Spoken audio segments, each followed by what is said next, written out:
سب چل رہے ہیں، یہ تمام موجود ہیں، ملفوظات اعلی حضرت اٹھاؤ، اس کے اندر باقاعدہ احمد رضا خان صاحب نے لکھا ہے احمد سجل باسی کی دو بیویاں. ایک دفعہ عبدالعزیز محدث کبیر دباغ نے ان سے پوچھا کہ اے احمد یہ بتلاؤ کہ کل رات کو سنو ذرا غور سے، رات کو اپنی ایک بیوی کو چھوڑ کر دوسری بیوی کے پاس تم سو رہے تھے اور اس سے ہم بستری کر رہے تھے، ایسا کیوں کر رہے تھے؟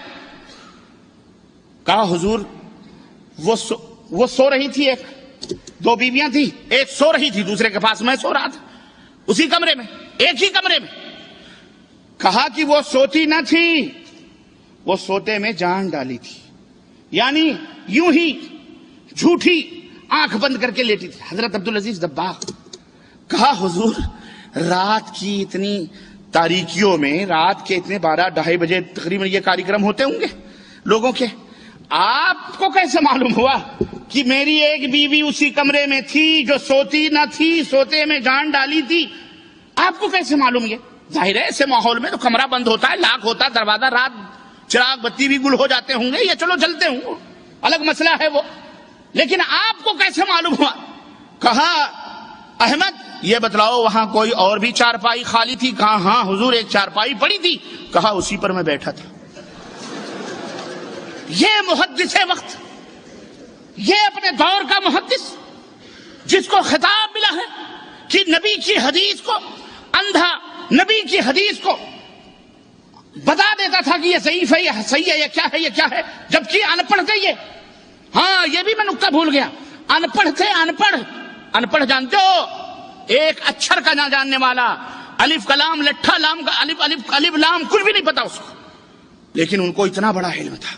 اب آپ سوچئے اپنے وقت کا یہ محدث رات کے اتنی رات کو اپنے مرید کے کمرے میں کیا کر رہا تھا؟ یہ اسے پوچھا جائے اور احمد رضا خان صاحب سے پوچھا جائے کہ ایسا شخص جو محدث ہو، نبی کی حدیث کا جاننے والا، جس نبی نے یہ تعلیم دی ہو کہ لوگوں اگر تمہارے گھروں میں کوئی آدمی کسی کھڑکی سے جھانکے اور میری امت کا کوئی آدمی صاحب خانہ اس کی آنکھوں کو پھوڑ دے، اس کے اوپر کوئی دیت نہیں، معاف ہے اس کی دیت.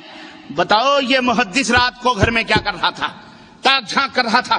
اور اس سے امام صاحب احمد رضا خان بریلی صاحب نے فرمایا ہے کہ اس سے پتہ لگتا ہے، اس سے یہ عقیدہ ظاہر ہوتا ہے کہ پیر کبھی بھی مرید سے جدا نہیں ہوتا. ہم نے کہا حضرت اتنی جدائی تو پھر بھی ہے کہ مرید ایک چارپائی پہ ہے، پیر الگ چارپائی پہ ہے. ارے اتنی جدائی بھی کیوں؟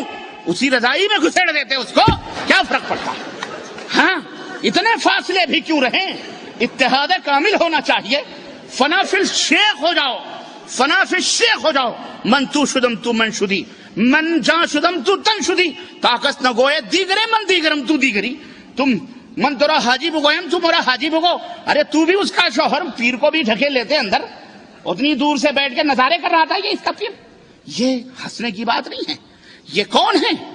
تقریباً 60 سے لے کر 65% ہندوستان کی دھرتی پر، پاکستان کی دھرتی پر، بنگلہ دیش کی دھرتی پر اور دنیا کے گوشے میں جہاں کہیں بھی اس ٹائپ کے لوگ موجود ہیں، ہمیں تمہیں اذیتیں پہنچاتے ہیں.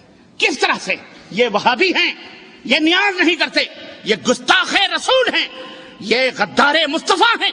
ان کے مولوی اسٹیجوں سے چیختے ہیں. بولو چیختے کہ نہیں چیختے؟ ہمیں بھی ذرا آؤ، ہم سے سنو، ہماری بھی سنو. صرف ان کی سن کر کے فیصلے کرتے ہو. ارے میاں تم گستاخی کی بات کرتے ہو. ہم نبی کے تلوے میں ادنا سا کانٹا بھی چبھونا کفر سمجھتے ہیں.